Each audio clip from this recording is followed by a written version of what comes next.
This was a city which once led the world. It was the wealthiest city in the United States.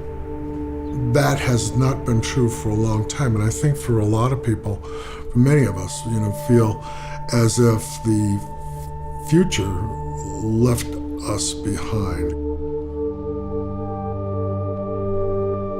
This city has been a highly successful place where whaling captains and ship owners made vast fortunes.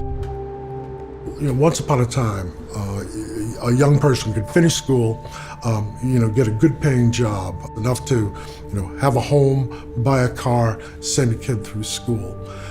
There are fewer of those jobs. The big cities have done well, but smaller post-industrial cities like this one, it's been a struggle. And I think that this region, is looking again to sort of fend for itself, to make sure that it can lead its own people in pursuit of the good life.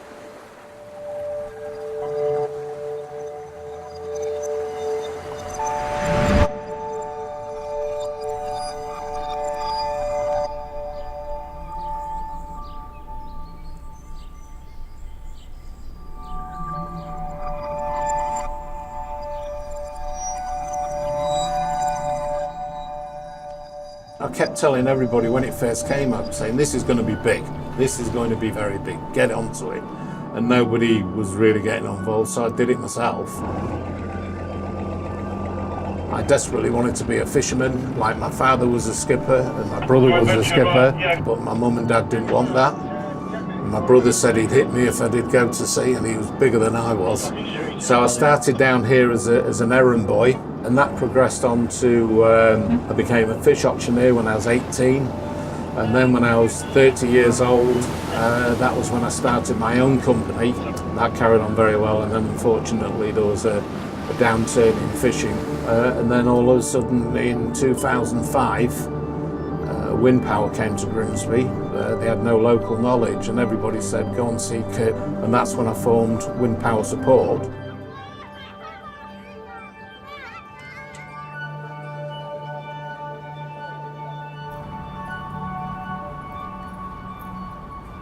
Grimsby's legacy is a fantastic fishing heritage, but we've had to come out of that and think differently.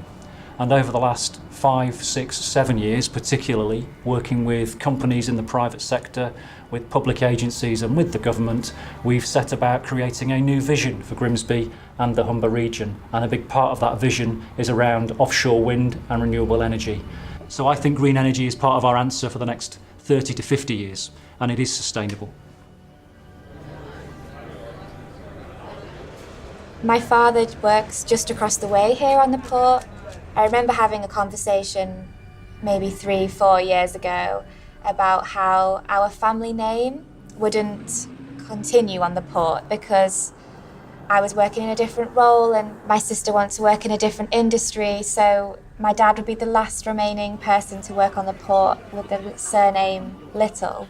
That's right, 'cause Yeah. I mean, I've been down there all these years, and it's just how strange that my daughter is kind of following in my footsteps, but in a Yes. different industry Yeah. within the town, and it's fabulous. I followed in my father's footsteps, and then you're following in your father's footsteps. It's amazing, really. My future is here in Grimsby. It's where my heart is. It's where I'm going to buy a home.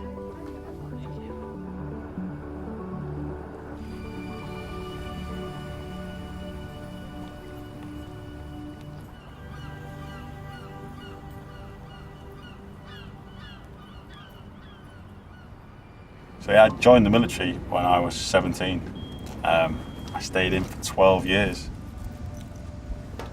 I think many men and servicewomen are attracted to the offshore industry because of the career prospects, because of the structure.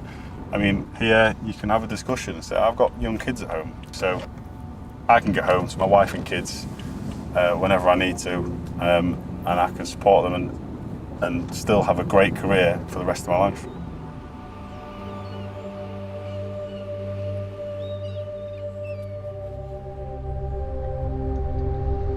These are cities which face many of the challenges that post-industrial cities face. And People are looking for an opportunity to lift themselves. They're looking for an opportunity to make their city great again.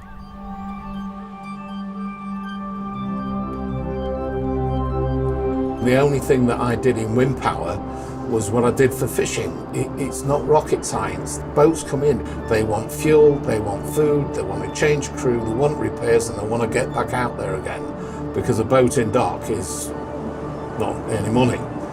And the rest is history. We had 10 years of helping to develop the wind power business in Grimsby.